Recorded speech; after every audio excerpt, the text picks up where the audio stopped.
And here we are again, another Saturday night party at Cafe Iguana Pines. Here we are tonight with icons in the building. None other than Planet Patrol in concert tonight.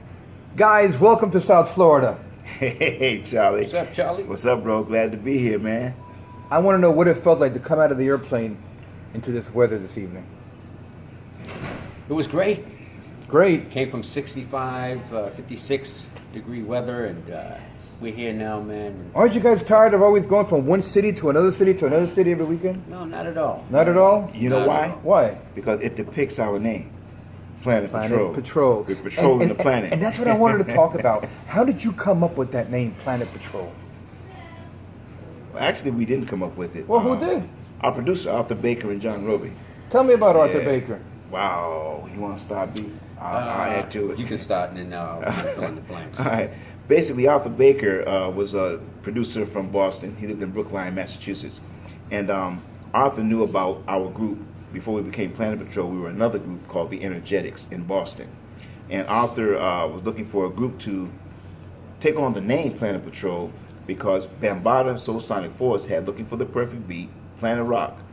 And on the record it says Music by Planet Patrol, which originally was supposed to be the name of Arthur and John Roby as producers and production team, like System. But he decided against it. He felt like he could do something bigger with that if he could find the group. So he got on the phone, he called me up, he says, "Hey Herbie, man, I got a situation. Want to know if you guys would be interested in becoming a group." And we're like, "We're already a group. We're the Energetics, man. You know, we've been Energetics for years." And he's like, "Well, no, I got a situation. The name is already world renowned. It's established. You guys can get out there, become the group, and make history." So originally we were reluctant. You know, we didn't want to do it because we felt like our name, the Energetics, had already been established, and we owned that name, and we wanted to establish that name and the industry as major artists. But he didn't want to buy it, so we talked it over as a group, and before you knew it, man, we decided, yeah, we'll take on the opportunity. And that's Are you happy you did? Absolutely. Yeah. What do you mean, yeah? Come on, man. You're Planet Patrol. Absolutely. You're Planet Patrol. I mean, it's everywhere you go, every single corner in this country, you hear of Planet Patrol. What's the first thing you think of? Electro funk music. Yeah, absolutely. And what's nice about it, there aren't too many groups that are providing that and that have lasted this long. You lasted a lifetime. Yeah, pretty much, and we're humbled and honored by that, Charlie. Rodney said something a few months ago, how that our music inspired a generation, you know, and by us becoming the electro funk beat boy vocal group, because that's where our roots were. Our roots were R&B as the Energetics, and he just infused that into the beat boy music concept, which gave us our sound and our unique style as Planet Patrol. Oh, there is no other group that can compare to your group, and that's why I'm excited to have you here tonight. Let me ask you, at what age, at what point in your lifetime did you say you wanted to be an entertainer? For me, it was the first time I seen the Temptations on TV, you know, and You're dating yourself, you know that. I know that, but I was so enamored. Okay. You know, I mean, At this point, who cares, you know? You get a 5-man vocal group. I mean, these guys had precision choreography. They all had dynamic voices, and I looked at my mother when I seen him on Ed Sullivan. And I said, "Mom." He said Ed Sullivan. Ed Sullivan. Ed Sullivan Show. Who that is? Here we go. A really, really big shoe. Really big shoe. Thanks for being here. Anyway, man, I seen the black guys, and white TV. Yeah, I flipped out, man. Yeah, it had the little hanger as an antenna too. Anyway, Rabbit ears. Yeah, I was so man taken aback that I looked at my mom and I says, "Mom, that's what I want to do for the rest of my life." And I came from other groups. I started out with my first group called the Fourth Amendment, and then I joined up with a 5-man vocal group called the Ambitions, who were rival groups with these guys.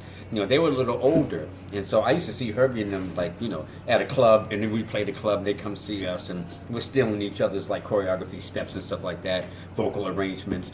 And then once the Ambitions disbanded, you know. They lost a member, and so you know, they had me audition, and I joined up with the Energetics. It really wasn't even an audition for you. They just said, yeah, Roscoe said, yeah, we need to get Rodney, man. He'd be perfect fit for the group. Yeah. And Joe confirmed it. Yeah. And then that's when we just grafted But him you right did in. take me through the audition. Oh. Give you a hard time. Yeah. During that era in Boston, Mm-hmm. I always heard that Boston was full of bands, a lot of competition. Is there any truth to that? I would say definitely there was a lot of competition. There were a lot of bands out there. You mean bands as self-contained bands or boy bands? Boy bands. Oh yeah, there was Yeah. a lot of vocal groups floating around in Boston. Some were better than others, but again, what happened for us, fortunately enough, we had a manager who was a very shrewd and successful businessman, and he began to invest into the Energetics, which gave us a little bit of an edge over some of the other groups. We had better equipment, we had better musicians, we had better sound things and access to recording facilities and practice facilities. Even attire. Yeah, and it gave us an edge, you know, but there were other groups, other boy bands there as well. I have a feeling between then and now, a lot of things have transpired. When is the book coming out? You got to write a book. Funny you should say that, Charlie. I've been kind of procrastinating over the past 10 years or so, I would say, with it. But just recently, over the past 2 years, I got back into writing my testimonial, my biography about my journey as a aspiring little boy who wanted to be an entertainer. Much like Rodney B said, you know, I saw Jackie Wilson. I'm dating myself.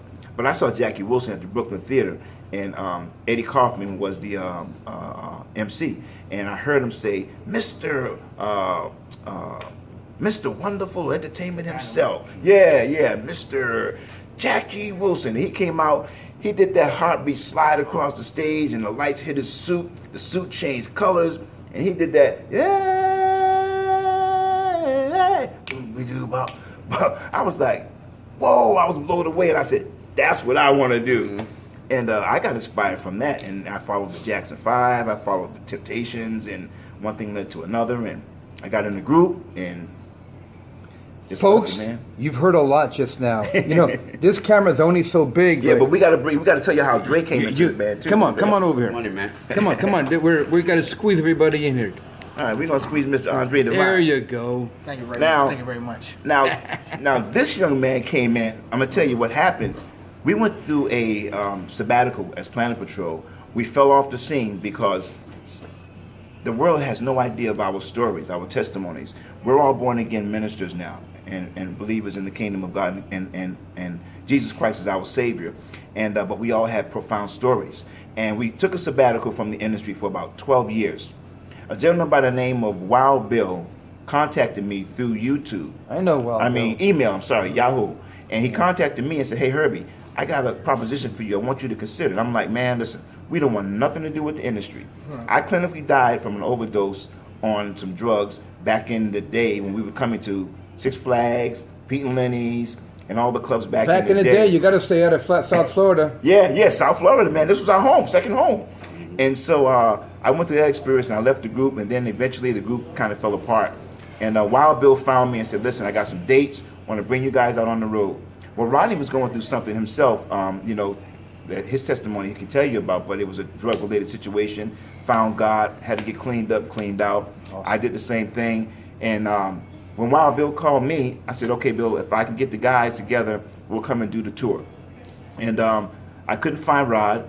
And one of the other guys was reluctant. He didn't want to come back out on the road. So I contacted a gentleman by the name of Sonny Thompson. And Sonny, I believe, contacted you, right? Yeah. And then we got together, the three of us, and we came out on the road. We did like an 11-city tour with Alan Beck and through Wild Bill Entertainment. And we did 11-city tour with everybody. And that's how Dre came in, who was a part of another reputable boy band in Boston. I'll let him tell you about that. Yeah. Well, like he said, another reputable boy band called Unique Approach. And we were negotiating with Maurice Starr, who brought out New Kids on the Block, a New Edition. And once they were successful, we were like the next group to be taken care of, and it didn't work out. We ended up breaking up. But when I got the call that they needed looking for someone to come in, and I was like Planet Patrol because I knew Herbie. I didn't know Rodney, but I knew Herbie. But I remember Planet Patrol when I was in college as a freshman at school and in New Bedford, and this is when Planet Rock and then Planet Rock was playing a lot during that time, and then one time at a club I heard the singing version of Planet Rock, and I was like, what the heck, this is the Planet Rock, but these dudes are singing and they sound good, and so it's just crazy how it works that happened, and here I am right now singing and traveling and touring with these guys, so I'm just humble and grateful just to be a part of history. I'm humbled and happy and ecstatic to have Planet Patrol at Cafe Iguana Pines tonight. Yes. Because these guys are super down to earth, very humble and talented, and I look forward to sharing you guys with the rest of South Florida tonight. Likewise. Thanks, man. We're looking forward to it, John. Thank you. Thank Thank you. you, man, for Charlie. bringing us down, man. Thank you, guys. You heard it right here. Thank you. Hey, you guys be there or be. Right. What'd you say? Don't be a square. Be fair. All right, We'll guys. see you there. Be there.